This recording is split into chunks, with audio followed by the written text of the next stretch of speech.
한국중학교 3학년 학생 여러분, 여러분이 하도 그동안 목소리가 작다고 그래서 제가 오늘은 3학년 5반 교실입니다. 여기 3학년 5반 교실에 와서 파워포인트를 여러분들 요 TV에다가 켜놓고 이제 설명을 하면서 소리 잘 들리려고 그렇게 한번 시도를 해봅니다. 자, 시작하겠습니다. 자, 그러면은 첫째로 이제 도입입니다. IMF하고 코로나. 작년에 3학년 여러분들 선배죠. 작년 3학년 선배들한테 제가 여름방학 숙제로 한국 현대사에 대해서 주위 부모님이나 어르신들에게 인터뷰를 하라고 과제를 냈는데, 그 중에 어느 학생이 아버지한테 IMF 인터뷰를 했는데 그 중에 아버지의 대답입니다. 봐주세요. 학생, 아빠, IMF 때 아빠는 어땠나요? 아빠, 다니던 회사에서 어느 날부턴가 주위가 수선거리는 거야. 누군가 잘렸다는 거지. 처음에는 한 명씩 잘리더니 나중에는 뭉텅이로 잘리더라고. 나도 피할 수 없었지. 잘릴 때 들었던 소리는 도저히 세월이 지나도 잊지 못하겠구만. 명예퇴직이란다. 명예퇴직. 이 아빠의 한숨과 이게 느껴지나요? 그리고 이 학생, 자, 그 다음입니다. 지금 코로나 보겠습니다. 이건 제가 한 달쯤 전에 제 아들이 지금 대학생인데요. 이 대화 보세요. 제 아들이 말합니다. 아빠, 난 아빠가 교사이고 공무원이라는 걸 어제 실감했어. 응? 왜? 어젯밤에 친구들과 술 마셨는데 돈 낼 때 되니까 애들이 요즘 용돈이 다 줄었대. 그래서 우리 아들이 냈대요. 여러분들은 용돈 안 줄었어요? 자, 이제 IMF로 본격 들어가겠습니다. 그 당시에 뉴스 화면을 모은 건데요. IMF가 강타한 1997년. 이 그림이 너무 흐리군요.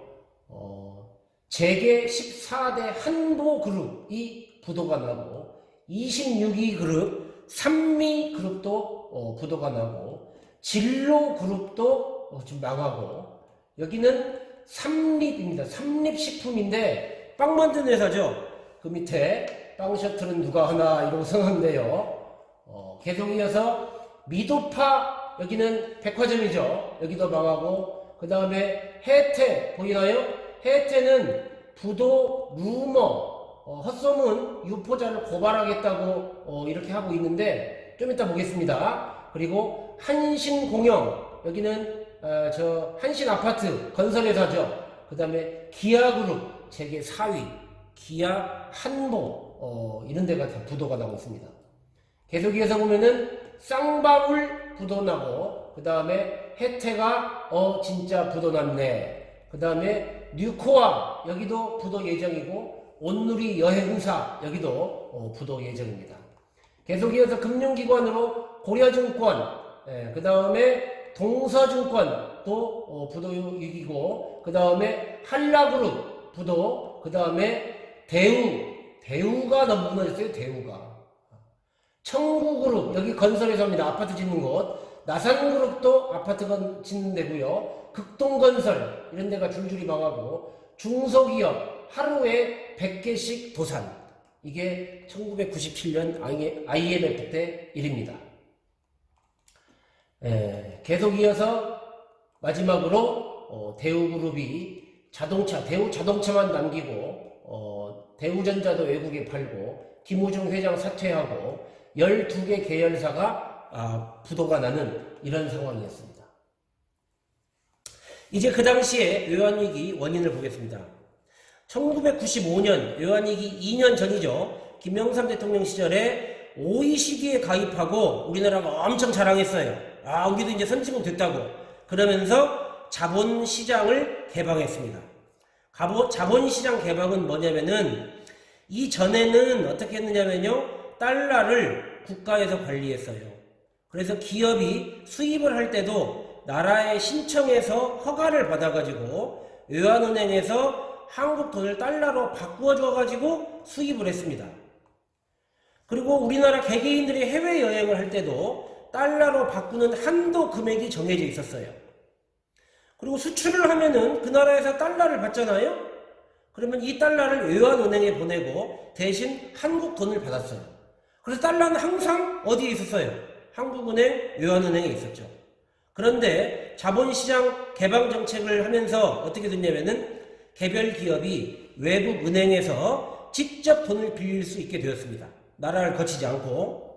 그러니까 한국의 기업들이 외국에 단기 6개월이나 1년 만에 갚아야 하는 아주 짧은 기간에 갚아야 하는, 그리고 금리가 아주 높은 그런 달러를 빌려와가지고 이걸 제대로 쓰지 않았어요. 이를테면 어디에 썼냐면은 공장을 만들어서 물건을 팔기보다는 부동산에 투자해가지고 더 큰 돈을 벌려고 했죠. 그 당시 우리나라가 부동산 값이 얼마나 올랐는지 공장 만들어서 물건 파느니 부동산 투기하는 게 훨씬 남는 장사였다는 거죠.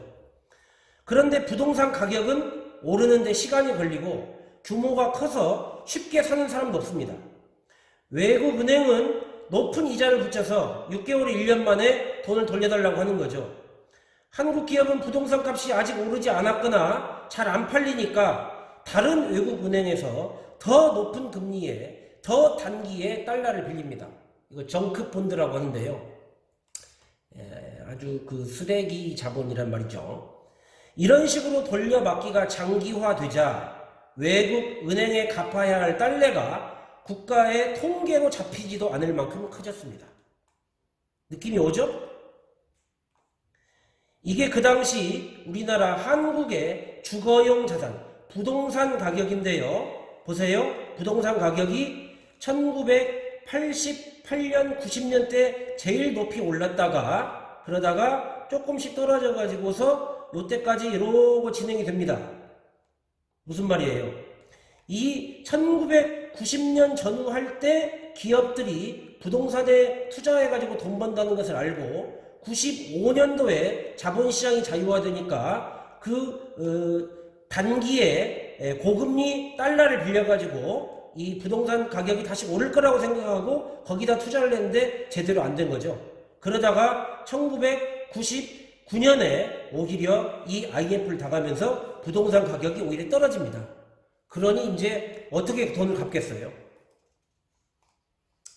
이게 그래서 1997년 12월 달에 우리나라가 IMF 국제통화기금에게 돈 빌리고서 합의 서명하고 도장 찍는 그 기자회견 장면입니다. 이 사람이 그 당시에 경제부총리 김창렬이던가 그러고요. 여기가 IMF 총재 깡드쉬라고 하는,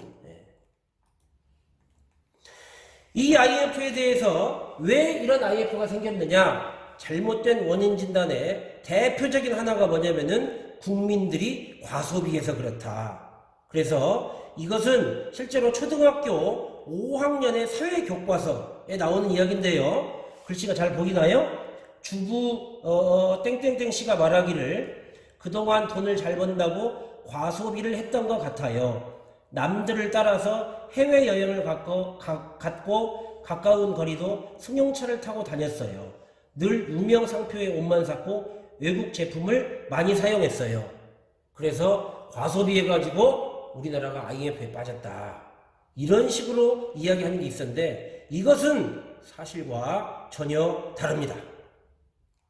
과연 IMF 당시 한국이 과소비였는가? 한국의 가계저축률 추이를 보시면은 이 88년, 89년쯤에 우리나라가 세계의 저축률 가장 높은 때가 이때였습니다. 24.7%. 그리고 97년 말 98년에도 우리나라가 21%였는데 IMF를 겪으면서 오히려 이렇게 떨어지게 됐죠. IMF 직전에 우리나라 저축률은, 가계 저축률은 21.6%. 수입에 100만 원 벌면은 20만 원을 저축을 하고 있었어요. 과소비 안 했습니다. 그러나 저러나 간에 우리나라는 IMF한테 돈을 빌리고 이제 IMF가 하란 대로 할 수밖에 없게 되었죠. 그 IMF가 말은 좋아서 권고사항인데요. 그 권고사항 핵심 4가지를 보겠습니다. 첫째, 기업 경영을 투명하게 하라. 이를테면 땡땡 그룹, 대표적으로 삼성부터 시작해가지고 현대, 그 당시에 대우, 지금도 SK 별별 그룹의 재벌들이 많죠. 이 재벌을 없애고 재벌 그룹 내에서 서로 그 각각 회사들이 서로 물건 팔아주고 돈 빌려주고, 그래서 사실은 적자인데 흑자인 것처럼 회계 조작하지 마라. 왜? 국제적인 투기 자금이 한국에 투자를 해가지고 돈을 벌려고 하는데 자기들이 어느 기업이 알짜배기인지 알 수가 없다. 그 당시에 아주 노골적으로 이렇게 불만을 인터뷰에서 여러 번 이야기했습니다. 현대컴퓨터는 적자인 게 분명하고, 그때 현대컴퓨터 전혀 안 나갔어요. 현대자동차는 흑자가 분명한데 현대자동차가 흑자를 현대컴퓨터한테 넘겨줘가지고 둘 다 흑자인 것처럼 회계 조작을 하면은 외국인인 우리가 뭘 보고 투자해야 할지 알 수가 없다. 그러니 기업 경영을 투명하게 하라, 이거였습니다. 두 번째 요구사항이 뭐였냐면은 한국 기업의 외국인 자본 비율의 한도를 없애라.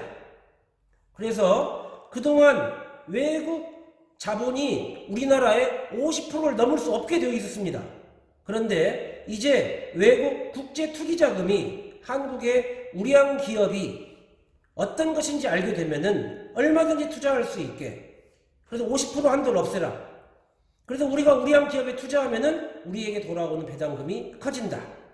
이렇게 해서 이때 외국 자본 비율 50%가 없어졌고, 지금 우리나라 은행에, 잘 나가는 은행에 10개 중에 7, 8개는 전부 외국인 자본 비율이 50% 다 넘습니다.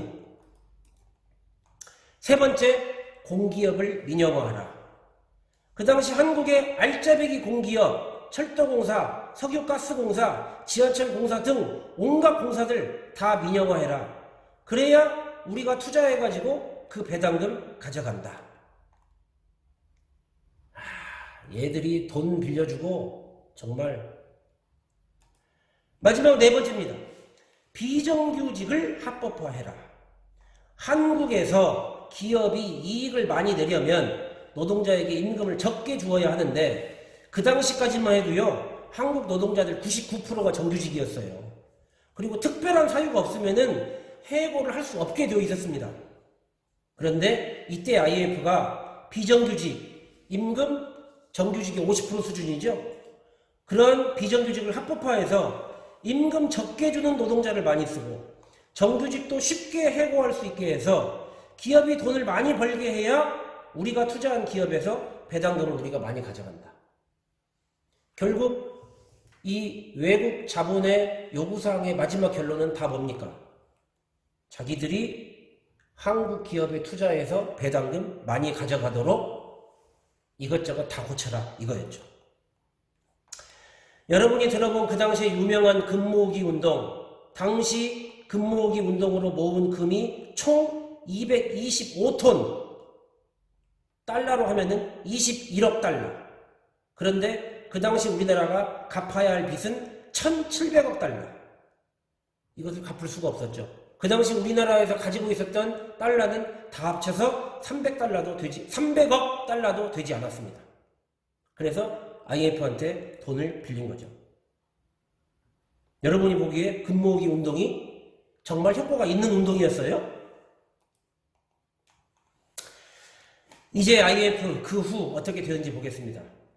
IMF 때 빌린 돈 550억 달러는 4년 만인 2001년에 다 갚고 우리나라는 IMF를 졸업했습니다. 전 세계에서 박수쳤고 특히 IMF, 국제통화기금과 미국이 엄청 박수 많이 쳐줬죠. 한국은 4년 만에 빚 다 갚았어요. 그리고 IMF가 하란 대로 다 했습니다. 아주 훌륭한 모범국가입니다. 그런데 우리나라는 어떻게 됐나요? 비정규직이 급증합니다. 1991년, 93년, 96년, 97년까지 비정규직 비율이 이 정도였는데 2001년, 2006년 가면서 이렇게 높아져 가고 있습니다. 정규직과 비정규직의 임금 차이를 보면은 파란색 정규직이 260만 원 받는데 비정규직은 145만 원, 반절 조금 넘게 받고 있습니다. 비정규직의 인원은 2004년에 539만, 2014년에 607만을 넘어서고 있습니다.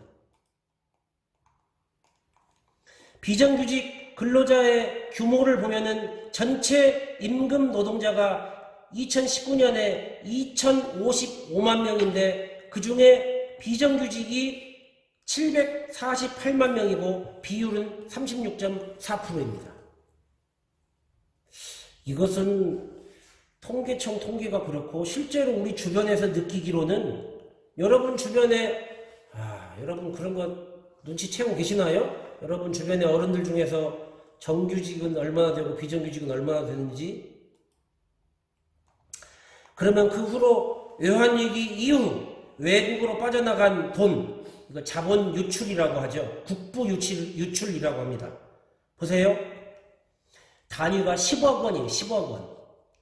1998년에 10억, 100억, 1000억, 조, 10조.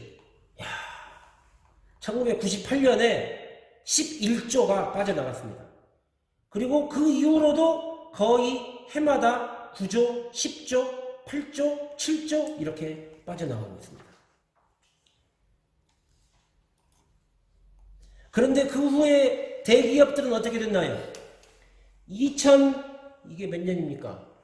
2008년에 대기업 자산이 939조였는데 2011년에는 1400조로 약 반절 넘게 올랐습니다. 상위 10%의 잘 사는 사람 10%가 소득을 얼마나 가져가고 있냐면은 44.9%. 보세요. 1995년에 우리나라의 상위 10%가 우리나라 전체 부의 30% 정도를 가져가고 있었습니다. 그런데 IMF를 겪고 10년이 지나니까 20%를 더 가져가서 15%를 더 가져가서 약 45%가 상위 10%에 집중이 되고 있습니다. 이래서 우리나라가 10대 90의 사회가 되어가고 있는 거죠. IMF의 결론은 뭡니까? 문재인 대통령이 2017년 11월 1일 국회 본회의 시정연설에서 이렇게 한마디로 요약했습니다. 국민은 피눈물 나는 세월을 견디고 버텨서 위기를 극복해냈고 국가 경제는 더 크게 성장했지만 IMF 외환 위기가 바꿔놓은 사회 경제 구조는 국민의 삶을 무너뜨렸습니다. 이게 IMF의 결론입니다.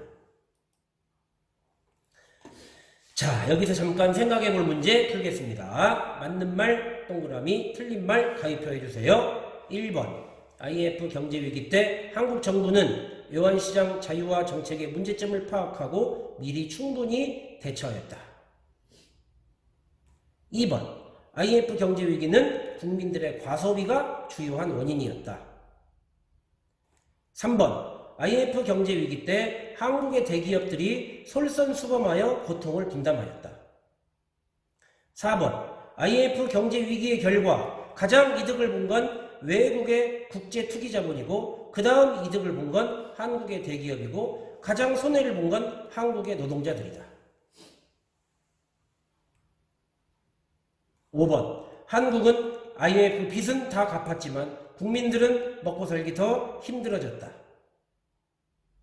6번 지금의 비정규직은 IMF로 인하여 제도화되었다. 자, 풀어보셨나요? 이제 그러면은 다음 코로나 경제위기로 넘어가겠습니다.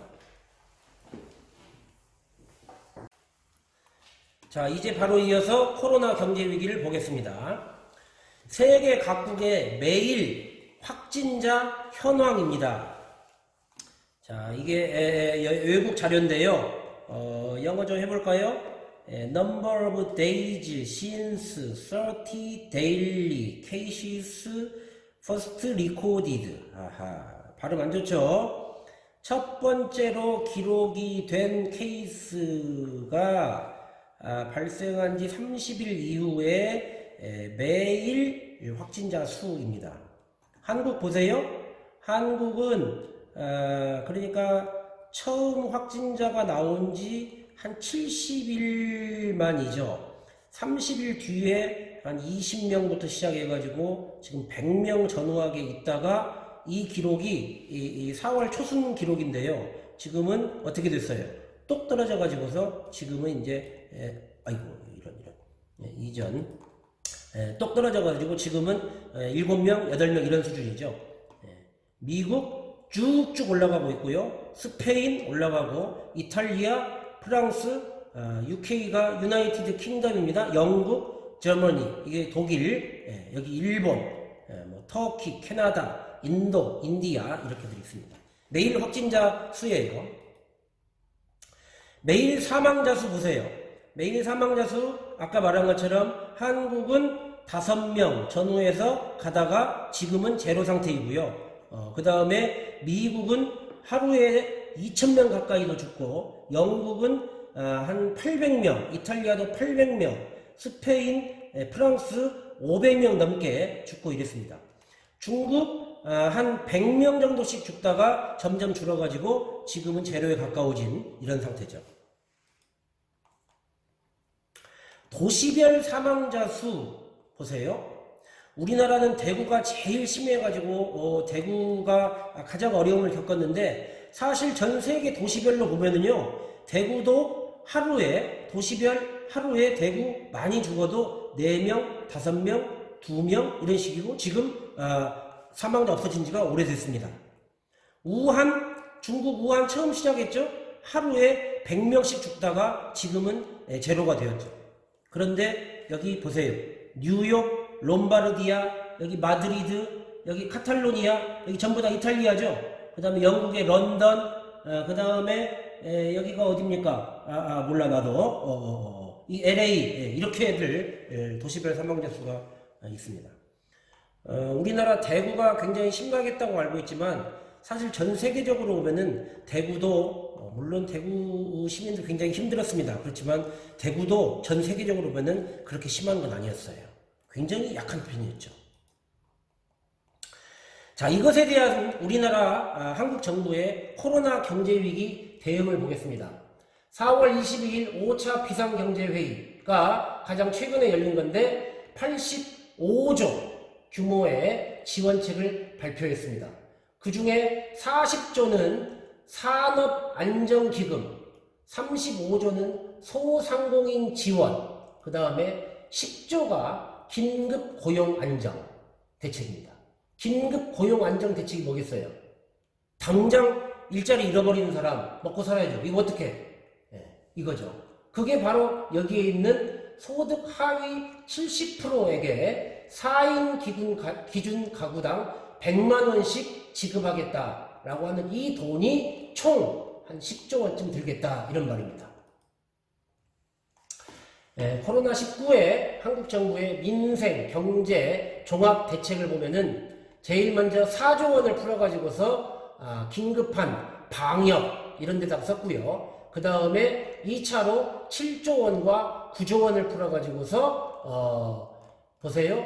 가족 돌봄 휴가 긴급 지원에 2조, 임대료 인하액 50% 세액 공제. 이것은 임대료 인하를 해주는 것을 메꿔주는 게 아니라 그냥 세액 공제해서 그렇게 크진 않습니다. 그 다음에 승용차 세금 인하, 그 다음에 소상공인 자영업자들한테 초저금리 대출 이런 데다가 7조 쓰는 거고요. 그 다음에 공공금융기관에서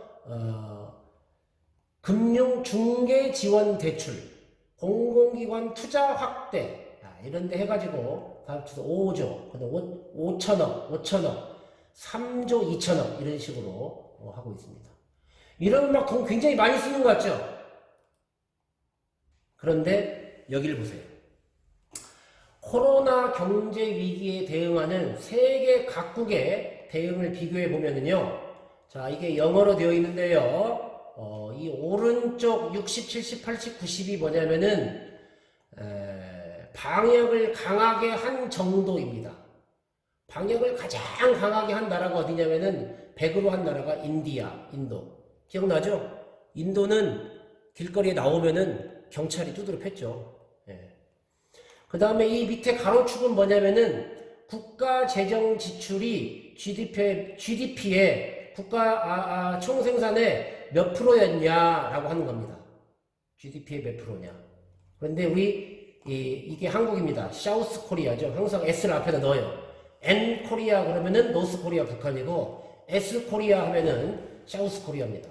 우리나라는 이 노란색 보세요. 국가 재정 지출의 1% 정도만 지금 투자를 하고 있다 이 말입니다. 아까 다 합쳐서 얼마였어요?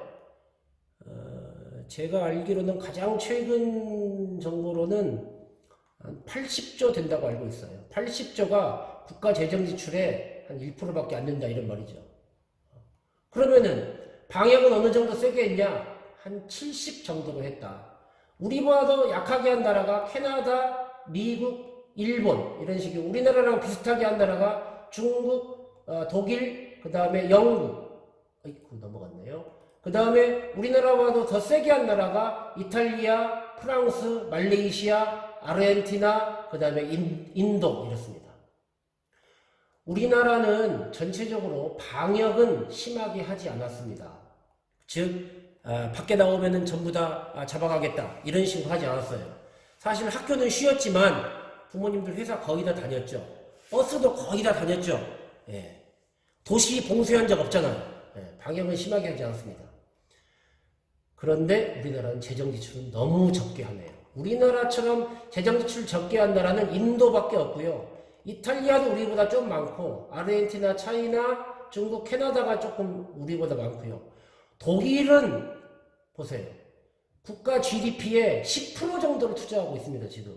미국도 11%, 재팬, 일본 11%, 프랑스, 영국 13%, 15%, 말레이시아 16%, 17%를 투자하고 있습니다. 국가의 총 생산에 이렇게 많이 투자를 하고 있는 겁니다. 우리나라 너무 적게 투자하고 있죠, 지금. 현금으로 국가에서 어떻게 지급하고 있냐. 일본 가구당 약 340만원, 중국 1인당 35만원, 미국 성인 어른 1인당 147만원, 캐나다 개인당 172만원, 호주 1인당 58만원. 우리나라는 4인 기준 가구당 100만원, 1인당 25만원. 제일 적네요. 자, 이번에는 세계 각국의 코로나 대응을 하는데 노동자들을 어떻게 지원하는지 자세히 보겠습니다. 소득을 보조해 주는 거예요. 현물을 지원하거나 세금을 깎아주거나 유급 휴가를 준다. 지금 코로나 때문에 공장이 멈췄어. 그러니까 나오지 말해. 그래서 월급을 어떻게 해? 공장이 안 돌아가니까 물건도 못 만들었고 안 팔려. 돈 없어. 월급 못 줘. 너 그냥 쉬어. 자르지 않은 것도 감사히 여겨. 이런 데다가 나라에서 지원해가지고 어떻게 해요? 그러면은 나라에서 월급 줄 테니까 일단 쉬고 계세요. 이게 유급휴가죠. 미국 보겠습니다. 미국은 통과. 이탈리아 보겠습니다. 이탈리아 12세 미만 자녀를 둔 노동자 및 자영업자에게 15일간 유급 휴가를 주거나 아니면은 수당을 선택 가능하게 했습니다. 프랑스는 실업의 경우 실업급여를 받을 자격이 없는 사람들이 또 있어요. 이런 사람들이 더 타격이 크죠. 이 사람들한테 500유로의 현금 지원을 하기로 했습니다. 그 다음 덴마크 보세요. 매출이 급감한 프리랜서 자영업자를 대상으로 420만원 정도 지원을 하기로 했습니다. 자, 또 그 다음 사례 볼까요? 이번에는 자녀 돌봄입니다.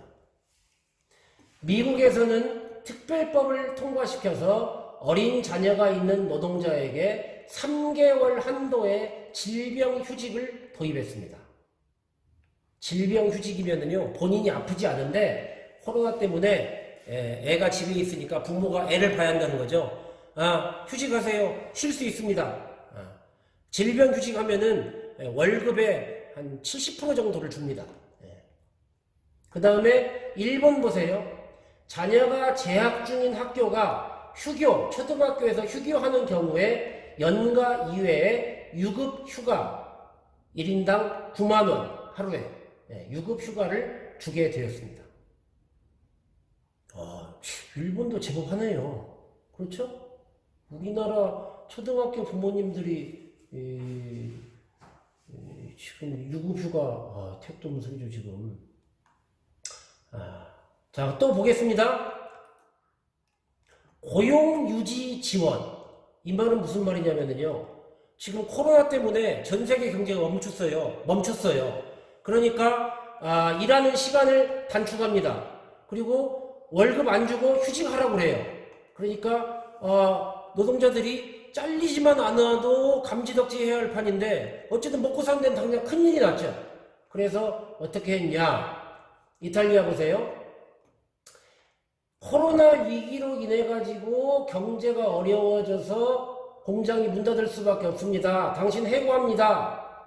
그런데 이탈리아에서 어떻게 했어요? 해고 못하게 조치를 마련했습니다. 프랑스도 코로나 경영 위기에 의해서 해고 함부로 하지 못하도록 제한 조치를 마련했습니다. 근데 이제 우리나라 어떻게 될까요?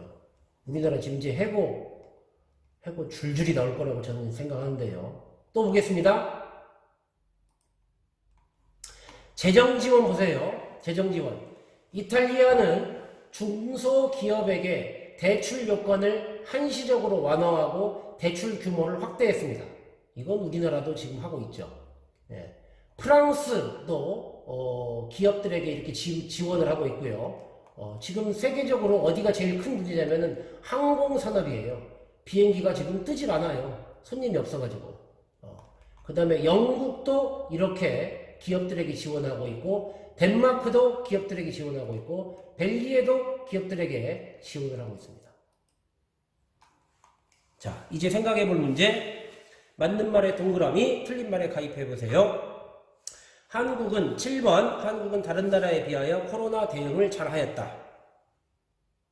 8번, 이탈리아에서 12세 미만 자녀를 둔 노동자와 자영업자에게 유급 휴가를 주는 것처럼 한국도 어린 자녀를 둔 학부모에게 유급 휴가를 실시하고 있다. 9번, 캐나다에서 고용보험 대상이 아닌 노동자에게 2주마다 $900 지원하는 정책을 한국에서도 비슷하게 실시하고 있다. 10번, 미국에서 어린 자녀가 있는 노동자에게 3개월 질병휴직을 주는 것과 비슷한 정책을 한국도 실시하고 있다. 12번, 일본에서 학교가 휴교하는 경우 학부모에게 유급 휴가 주는 제도를 한국에서도 실시하고 있다. 13번, 이탈리아에서 코로나 경제 위기로 기업이 어려워져도 해고를 제한하는 조치와 비슷한 정책을 한국에서도 실시하고 있다.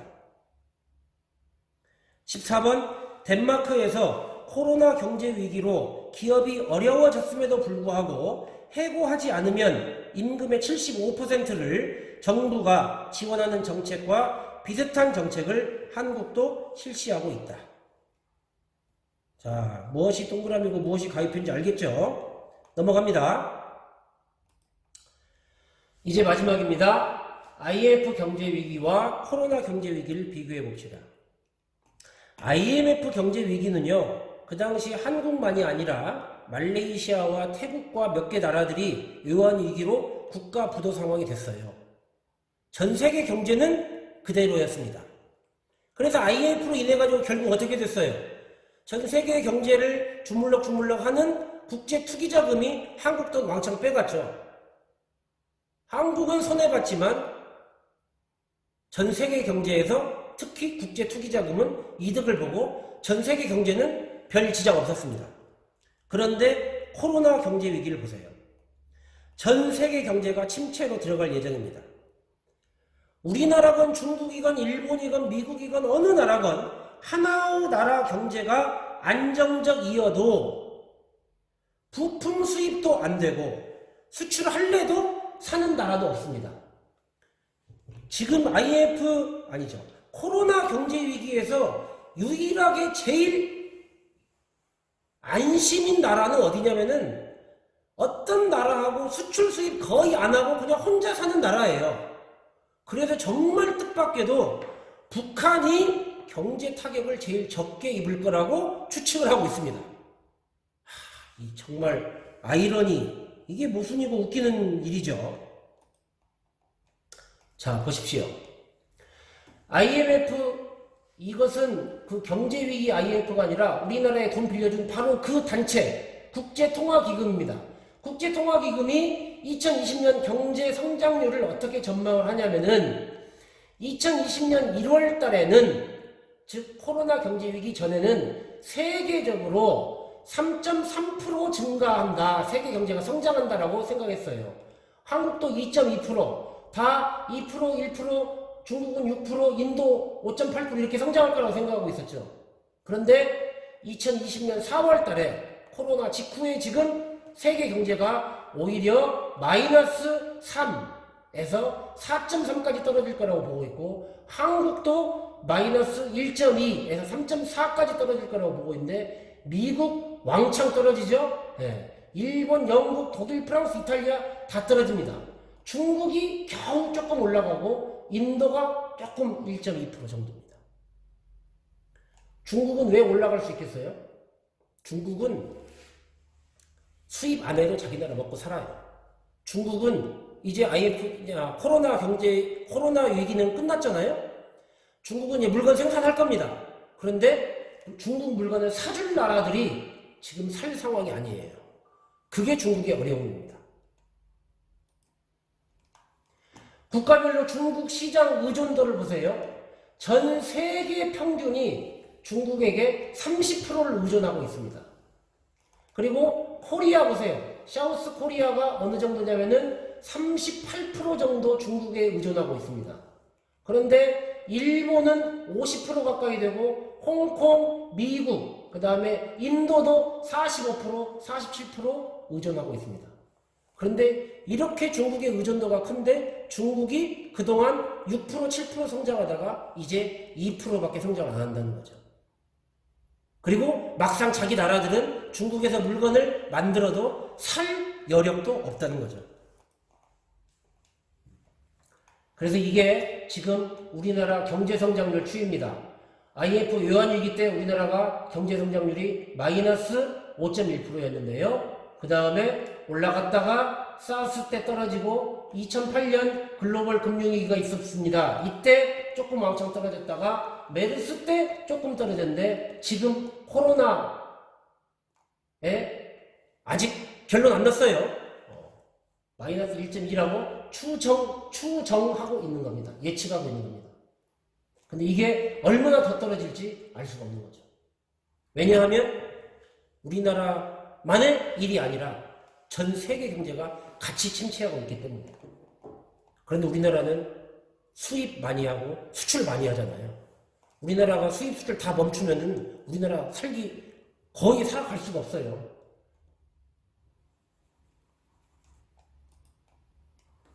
생각해 볼 문제입니다. 15번. 지금의 코로나 경제 위기는 IMF 경제 위기와 비교하여 더 심할 것으로 예측이 됩니까? 아니면은 IMF 때보다는 덜 할 거라고 예측이 됩니까? 그 이유를 써보세요. 정답 없습니다. 이거 어떤 경제학자도 지금 모르는 거예요. 상당수 학자들은 더 심할 거라고 예측을 하고 있긴 합니다만은. 16번. 전 세계적인 코로나 경제 위기를 맞이하여 세계 각국은 서로 협력하는 것이 더 나을 것인가? 일단 자기 나라만이라도 살아남는 게 더 나을 것인가? 자, 이것도 정답 없습니다. 지금 최근에 미국, 특히 트럼프 대통령은 전 세계랑 같이 살자고 그러고 있어요? 아니면 자기 나라만 살겠다고 그러고 있어요? 자, 우리나라는 어떻게 나가야 할까요? 이유를 써봅시다. 17번. 여러분이 지금 대한민국 대통령이라면은 어떤 정책을 추진하겠습니까? 다른 나라 정책들도 한번 보시고 괜찮은 정책, 그 다음에 여러분이 생각하는 아주 획기적인 정책 한번 이야기해보세요. 18번. 나는 코로나 이후 용돈이 줄었는가? 안 줄었으면 좋겠는데 줄었다도 있긴 있을 거야. 어떻게? 19번. 코로나 경제 위기가 우리 집 경제에 미치는 영향은 아직까지 없었고 앞으로도 없을 것이다. 아직까지는 없었지만 앞으로는 요즘 엄마 아빠 분위기가 심상치 않아. 이미 우리 집은 수입 줄었어. 선생님, 저는 아무것도 몰라요. 수고하셨습니다. 이걸로 마치도록 하겠습니다. 여러분한테 얼굴을 마지막으로 다시 한번 보여드려야지. 안녕. 잘 풀어. 끝.